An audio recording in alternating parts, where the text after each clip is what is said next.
سلام مشتركات رانيم ديزاد. اليوم جيتكم بهاد الوصفة تاع خبز الباي، تحلية رمضانية بامتياز، وتجي خفيفة خفيفة ومعسلة ومشربة حتى للقلب. شوفوا شحال تجي هايلة وتوجدوها في وقفة ما تشدلكمش كامل الوقت. ايا ونديروا الوصفة مع بعض.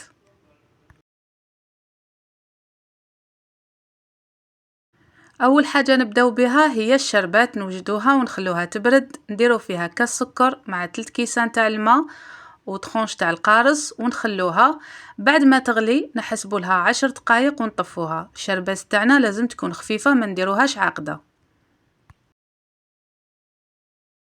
نحتاجو 5 حبات بيض يكونوا درجه حراره الغرفه، ما يكونوش باردين.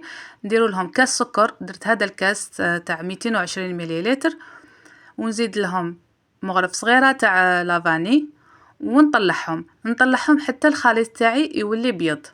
نحتاجو يعني دوبلي في الفوليوم تاعو، هذا ما كان.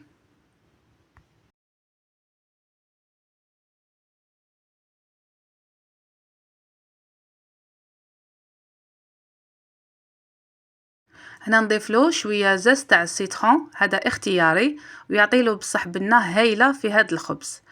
هنايا الكيله اللي حنكمل نكيل بها كامل المقادير هي هذاك الكاس تاع السكر اللي درنا به نفس الكيله تاع 220. هنا جبت كيله فيها زبده دايبه وشويه زيت، خليط بين الزبده وزيت. والكيله الثانيه هذه خبز الباي لازم له لا شابلور، الخبز اليابس.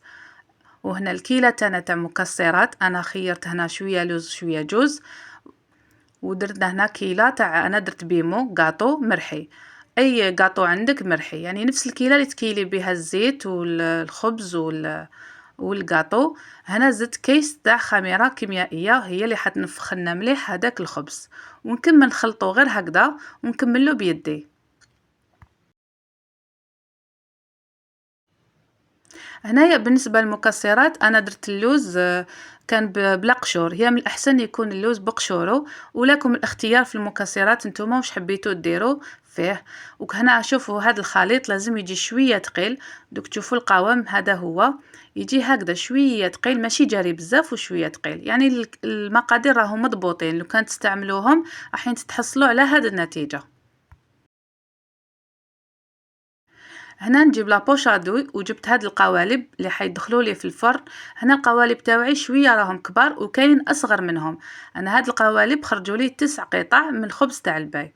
هنا نعمروهم بلابوشادو، ديروهم يعني في النصف وتخلوا لهم يعني المكان باش هاد الخبز في الكوشه يزيد ينتفخ معانا.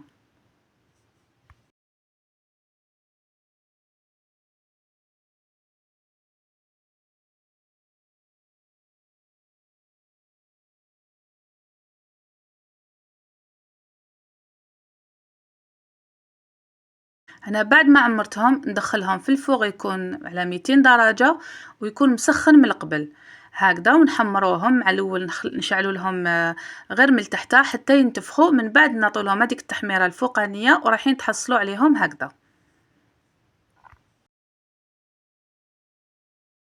وما هكذا سخونين نبداو نشربوهم بهذيك الشربات اللي تكون بارده ونشربوهم مليح. انا هنايا شربتهم المره الاولى وزدت بعد 3 سوايع زدت شربتهم المره الثانيه باش يدخل لهم هذاك الشربات حتى للقلب.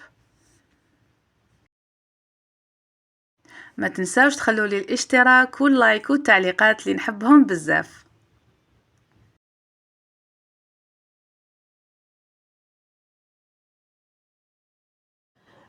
هذا هو التزيين اللي زينت به خبز الباي تاعنا.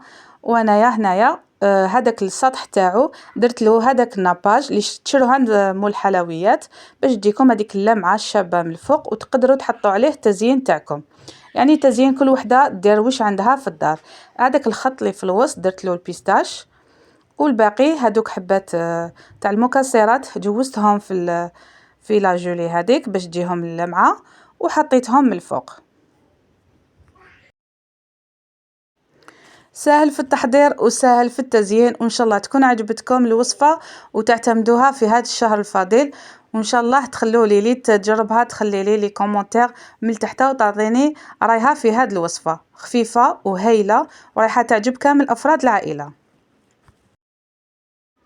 في الأخير نقولكم رمضان مبارك، يدخل عليكم بالصحة والهنا، وربي يجعلنا من صيامه ومن قيامه، ونحبكم بزاف وإلى الملتقى إن شاء الله.